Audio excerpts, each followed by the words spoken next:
Grâce à la vision du capitaine Ibrahim Traoré, le mouvement patriotique pour la sauvegarde et la restauration MPRS s'est fixé un objectif ambitieux qui est de faire du Burkina Faso l'une des plus grandes puissances militaires en Afrique, capable de combattre efficacement le terrorisme. Cette vision repose sur une réforme profonde des forces armées et une modernisation de leur équipement afin de garantir la sécurité et la stabilité du pays. Le président Ibrahim Traoré incarne les grands défis que le Burkina Faso attendait depuis longtemps. Face à une situation sécuritaire précaire, le pays avait besoin d'un leader capable de briser les codes traditionnels de la gestion politique et militaire. Le capitaine Ibrahim Traoré, avec son approche audacieuse et sans peur, a su mobiliser une équipe soudée et déterminée à atteindre les objectifs fixés, quelles que soient les difficultés. Capitaine Ibrahim Traoré, président du Faso,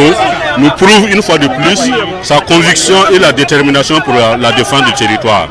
Parce que si vous regardez dans le temps, les armes rentraient la nuit, on coupait la lumière. Aujourd'hui, les armes rentrent en pleine journée face au peuple burkinabé.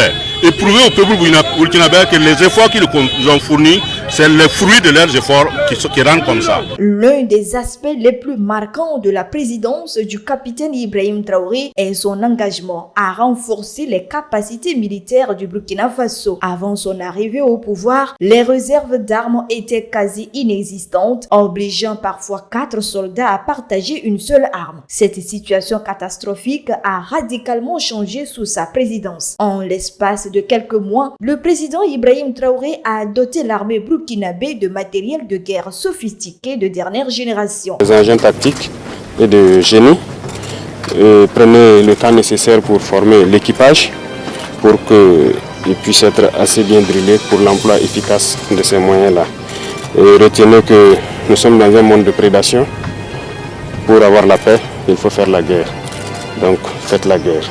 La livraison la plus récente, effectuée à peine un jour auparavant, atteste de l'efficacité et de la rapidité de cette réforme. À ce jour, les dépenses liées à l'acquisition de ces équipements s'élèvent à environ 600 milliards de francs CFA, avec seulement 20% du matériel déjà livré. Les 80% restants sont en cours d'acheminement, ce qui promet un renforcement continu des capacités de défense du pays. La stratégie mise en place par le président Ibrahim Traoré ne se limite pas à l'acquisition de matériel. Elle inclut également une formation intense des soldats, une meilleure coordination entre les différentes branches de l'armée et une coopération renforcée avec les partenaires internationaux. Cette approche globale vise à créer une armée non seulement bien équipée, mais également hautement compétente et prête à affronter toutes les menaces. Nous sommes fiers de vous, tout le peuple burkinabé dans son ensemble est fier de vous. Nous vous encourageons, force et courage à vous. Allez de l'avant, car que ce soit nos mamans, nos papas, vous font des bénédictions chaque jour, afin que vous puissiez en tout cas aller au bout de cette guerre. Voir la population derrière nous, ça nous galvanise. Voilà, ça nous pousse à aller de l'avant. Je pense que tous ensemble derrière le président du Faso, le capitaine Ibrahim Traoré, chef de l'État, chef suprême des forces armées, on va vaincre.